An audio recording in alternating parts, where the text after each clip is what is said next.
आत्मविश्वास की कहानी। गांव में एक कुम्हार रहता था। वह बहुत ही मेहनती और हुनरमंद था। उसके बनाए मिट्टी के बर्तन गांव में बहुत प्रसिद्ध थे, लेकिन कुम्हार को हमेशा अपनी कला पर शक रहता था। वह सोचता था कि उसका काम दूसरों से अच्छा नहीं है, इसीलिए वह अपनी मेहनत का सही मूल्य नहीं लेता था।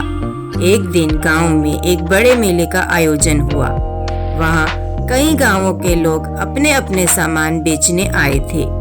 कुम्हार ने भी सोचा कि वह अपनी कुछ चीजें मेले में बेचने ले जाएगा, लेकिन उसका आत्मविश्वास डगमगा रहा था। उसने अपनी चीजों की कीमत इतनी कम रखी कि लोग उसके बनाए बर्तन को कौड़ियों के भाव खरीदने लगे। उसी मेले में एक प्रसिद्ध व्यापारी आया।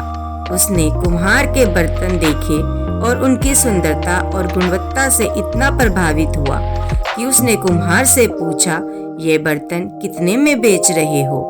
कुम्हार ने झिझकते हुए बताया तो व्यापारी हंसते हुए बोला, तुम्हें अपनी मेहनत और कला का सही मूल्य ही नहीं पता। ये बर्तन तो बाजार में ऊंचे दामों पर बिक सकते हैं। व्यापारी ने उसे सलाह दी कि वह अपने काम पर भरोसा रखे और अपनी चीजों की कीमत सही लगाए। कुम्हार ने पहली बार अपनी कला को सम्मान के नजरिए से देखा।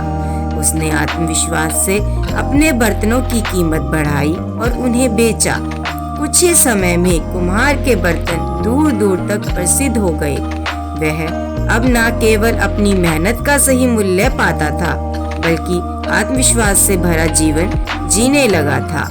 तो हमें यही सीख मिलती है, आत्मविश्वास से बड़ी कोई पूंजी नहीं होती। अगर आप अपने काम पर भरोसा रखोगे तो दुनिया भी आपकी काबिलियत को पहचानेगी।